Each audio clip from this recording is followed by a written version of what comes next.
Bom dia a todos. Gostaria, em primeiro lugar, agradecer o convite de participar desse debate, agradecer ao senador Paulo Paim por promover esse grande evento. Queria dar meus agradecimentos à mesa composta pela Lívia Magalhães, advogada e diretora jurídica do MOAB, Movimento Orgulho Autista Brasil, Márcia Cristina Lima, professora, chefe do Núcleo de Autismo e TGD da Secretaria de Educação, a senhora Simone Maria, representante da Diretoria de Saúde Mental da Secretaria de Saúde DF.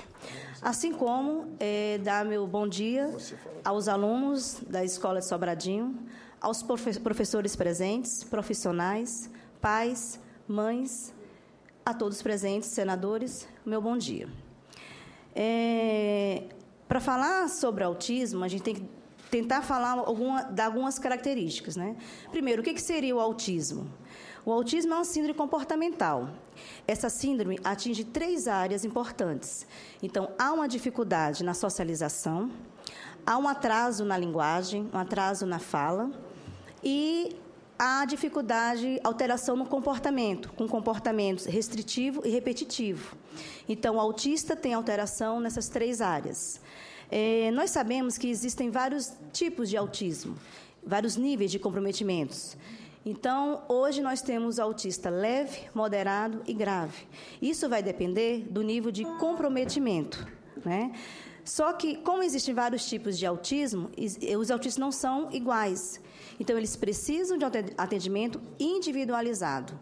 A gente não pode pegar uma receita de bolo e oferecer para todos eles ao mesmo tempo. Não, o atendimento tem que ser individualizado, porque cada um vai depender do ingrediente que vai ser oferecido, né? Se a gente for ver a questão da estatística, a gente se assusta. Em 1990, nós tínhamos um caso de autista para cada 2.500 crianças nascidas vivas. Hoje nós temos que a estimativa é uma criança... Desculpe, ele veio entregar um trabalho. O que ele escreveu, segundo ele, mais de 400, 500 horas, chamado O Desafiante Mundo do Autista. E eu estava explicando para ele que depois ele poderá, naturalmente, comentar a sua proposta. Ele faz questão ainda, desculpa atrapalhar. Fique à vontade. E, de fato, foi uma falha minha.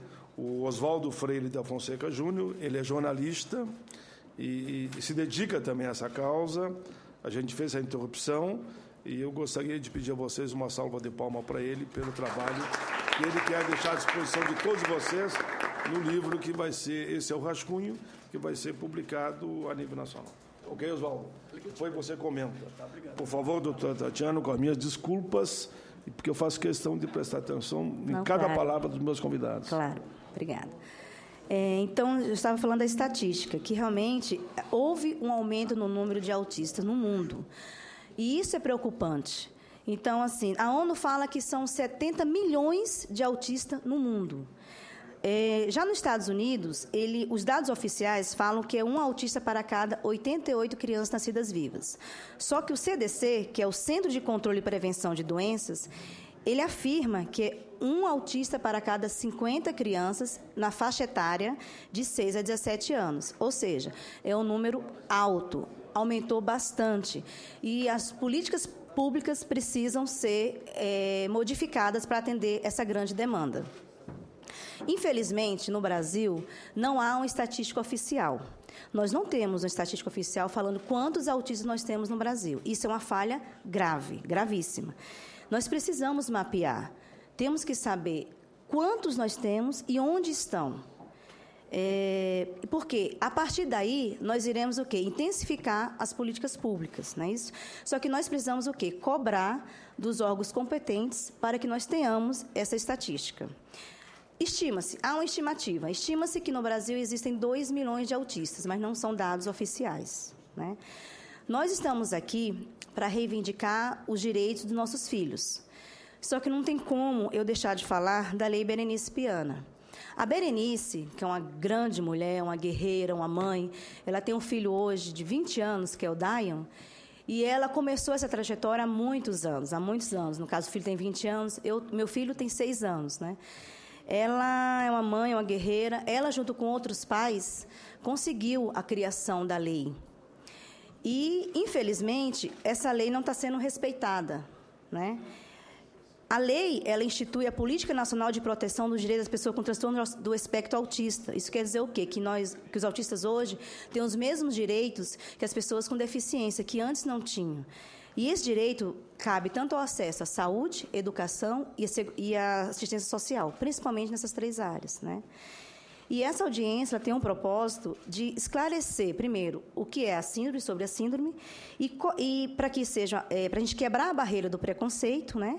E cobrar das autoridades que o cumprimento da lei seja feita na sua totalidade. Só queremos assegurar os direitos dos nossos filhos. A gente não está pedindo favor a ninguém. A gente está pedindo que o direito seja cumprido. E não está sendo cumprido. A lei foi criada, a lei foi feita com o suor de muitos pais desse Brasil afora, e a lei está no papel. Infelizmente, está no papel. E a gente precisa que os órgãos competentes façam a fiscalização nas escolas, nos hospitais, na vizinhança, onde quer que seja, né? Houve uma deturpação da lei. Foi acrescentado um conteúdo que não estava no texto original, confrontando as famílias de autistas que convivem com a realidade do autismo. Ou seja, nós, pais, mães, sabemos o que é um autismo. Nós lidamos com o autista 24 horas. Quem está de fora pode ter uma noção, mas não sabe o que é a realidade. Só fazendo uma breve apresentação, que eu esqueci de falar no início, meu filho hoje tem 6 anos, né? Ele nasceu prematuro, tive uma gestação complicada, de alto risco, foi difícil segurá-lo, mas com tanto tratamento, com muita força de vontade de Deus em primeiro lugar, nós conseguimos segurá-lo. Ele nasceu prematuro, o primeiro ano foi para ganhar peso, e com 1 ano e meio, mais ou menos, ele não falava nada, ele era verbal. Foi quando eu procurei ajuda. Procurei a fono, ele foi para a fono, da fono foi para o terapeuta. Então, ele começou o tratamento com 1 ano e 7 meses, sem diagnóstico.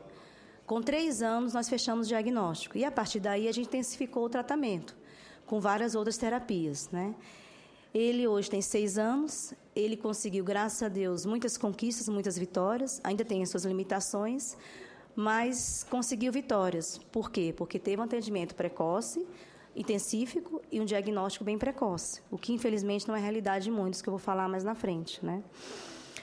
Então, precisa se cumprir a lei como ela foi escrita, como eu falei anteriormente. Cobramos a retirada da linha C do decreto 8.368 do ano 14, por quê? Porque o autista precisa do centro especializado, é uma clínica escola, um local específico, com equipe multidisciplinar, um local que ele vai ser respeitado, que o direito dele vai ser respeitado, um local onde nós vamos ter psiquiatras, neurologistas, psicólogos, fonos, terapeuta ocupacional, professor de educação física, o que ele precisar. E isso foi desrespeitado na lei. Por quê? Porque na lei foi acrescentado essa linha que fala que o autista tem que ser tratado no CAPS, que é o Centro de Atenção Psicossocial. Nós não temos preconceito contra o CAPS. Nós estamos exigindo um direito do autista de ser tratado no centro especializado, que isso foi acrescentado na lei e foi retirado depois nesse decreto, né? O CAPS atende vários outros tipos de patologias e síndromes, com vários níveis de comprometimento, o que não seria específico para ser tratado o autista, né? E outra coisa, o CAPS, hoje nós sabemos que não tem condições de atender, porque a demanda de autista é alta. Eu falei no início, a estatística aumentou. Então, os CAPS que tem hoje, a fila de espera é enorme, e o autista não pode esperar. Quanto mais tempo espera, pior é o prognóstico, pior é a qualidade de vida no futuro. Por isso que nós exigimos e estamos reivindicando um diagnóstico precoce, tratamento individualizado. É necessário concentrar esse tratamento nesse mesmo local, como eu falei, com essa equipe toda. E por quê? Porque se a gente concentrar o tratamento do autista no mesmo local, com tratamento intensífico, com tratamento específico, nós vamos ter ganhos, vitórias.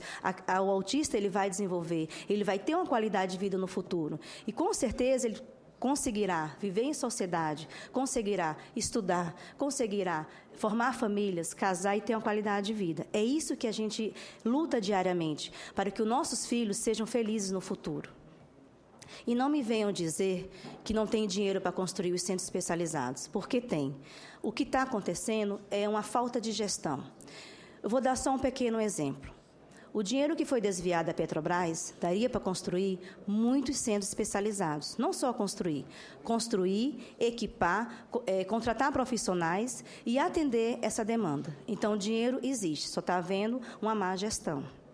Outro ponto importante que eu gostaria de frisar é que, infelizmente, a presidente Dilma ela vetou um artigo que havia na lei que falava sobre o horário especial sem compensação para os servidores públicos com filhos autistas, né? Nós que somos cuidadores, pai, mãe, nós somos sobrecarregados. Por quê? Porque nossos filhos eles precisam de atendimento multidisciplinar. Por exemplo, o meu filho, ele faz 6 atividades extra. Ele faz terapia comportamental com o método ABA, ele faz terapia ocupacional, ele faz fono, faz psicopedagogia, faz natação e faz ecoterapia. São 6. Um exemplo, eu sou servidora do GDF, enfermeira. Eu não estava dando conta de fazer 40 horas semanais. Meu filho, com todas essas terapias, eu tenho outra filha, que é neurotípica, que às vezes a gente esquece, não é que esquece, os outros filhos ficam à mercê, porque aquela criança especial precisa de atenção redobrada. E eu tive que reduzir minha carga horária, porque eu não estava dando conta. E eu reduzi, meu salário foi reduzido pela metade. Tive que fazer outras coisas, né? Mas, assim, hoje, além de eu ter uma qualidade de vida, porque eu consigo atender as necessidades do meu filho com todas as terapias dele, eu consigo ser mãe da minha filha, que eu não estava sendo mãe da minha filha. E isso é muito sério, porque eu acho que a família também precisa de ajuda. Quando você tem uma criança especial, não é só a criança que precisa de ajuda, toda a família precisa, porque ela fica doente também. E eu vejo muito relato, nós do Moab, temos o desabafo, uma vez por mês. E esse desabafo é um encontro de pais que trocam experiência. E no desabafo eu ouço muito as mães falarem dos problemas que ela tem com os outros filhos, que são adolescentes, que são adultos, que não conseguiram compreender por que ela dá tanta atenção para aquele outro filho que é especial. Eles acham que a mãe não ama ele, não ama o outro irmão. Mas não é questão de amar ou deixar amar. A mãe ama todos da mesma forma. A questão a criança especial precisa de uma atenção redobrada. E essa decisão me fez também, esse ponto da minha filha, me fez também tomar a decisão só mais um pouquinho. A decisão de retratar, para que eu possa ser mãe dela, que eu não estava sendo. Então, tramita aqui no Senado Federal um projeto de lei de autoria do senador Romário, que ele prevê horário especial sem compensação para o servidor público com filho, dependente ou cônjuge com deficiência. E eu gostaria, senador Paim, pedir a sensibilidade dos senadores para que essa proposta seja aprovada o quanto antes, porque ela vai ajudar muitas famílias que têm pessoas especiais. Não é fácil conseguir cumprir toda essa carga horária com tantas atividades, atender o filho especial, atender a família, como eu falei anteriormente, né? Outra, precisamos estudar o que é autismo. Para a gente conseguir ajudar o nosso filho, tem que saber o que é para poder ajudar. Pesquisar a terapia, pesquisar a profissional, levar a criança para exames, para consultas, reuniões de escola, 300.000 reuniões de escola com coordenadores, com professores, e tudo isso requer a nossa presença. Como eu falei anteriormente, a questão do diagnóstico precoce é muito importante. Nós precisamos capacitar os profissionais para que eles saibam o que é o autismo e saibam fazer esse diagnóstico. Com o diagnóstico precoce, o autista ele vai ter uma qualidade de vida no futuro. Ele vai ter um atendimento intensificado e mais precoce possível. As universidades precisam se envolver nesse projeto. A querida deputada Mara Gabrilli, ela tem um projeto em que para que as universidades tenham como matéria específica o autismo. E isso vai ser de suma importância. Só que, por quê? Porque seria muito importante que os médicos saíssem das universidades sabendo o que é o autismo, como classificar e como diagnosticar. Então, esse projeto da Mara ainda está na Comissão de Educação, está tramitando, não foi ainda aprovado. Nós defendemos uma política pública mais abrangente. Nós temos que atingir a criança e os adultos. Não podemos esquecer dos adultos. Infelizmente, há profissionais que só atendem as crianças. Por que não atender os adultos autistas? Claro que nós não estamos generalizando, mas a maioria só atende as crianças. Se for pesquisar, você só vê artigo que trata sobre criança. Por que eu estou falando isso? Porque há uma falha, sim, há uma deficiência de profissional para atender essa faixa etária. Nós não podemos esquecer dos autistas adultos, porque eles precisam de ajuda também. Não chegou o fim do túnel. Eu gostaria de colocar a imagem, por favor. A saúde pública está defasada. A saúde pública, a saúde, né? Ela está defasada, ela está precária. Eu sou servidora aqui do GDF, eu sei o que é lidar com falta de material, com falta de profissionais, com falta de tudo. Infelizmente, a maioria dos autistas não tem, a família não tem condições de dar um tratamento adequado e o governo não ajuda. Essa imagem, para mim, ela é revoltante. Aqui mostra 2 adolescentes, 14 anos, estão amarrados numa cama, numa instituição em Alagoas. Por que eles estão amarrados nessa cama? Aliás, eles vivem assim.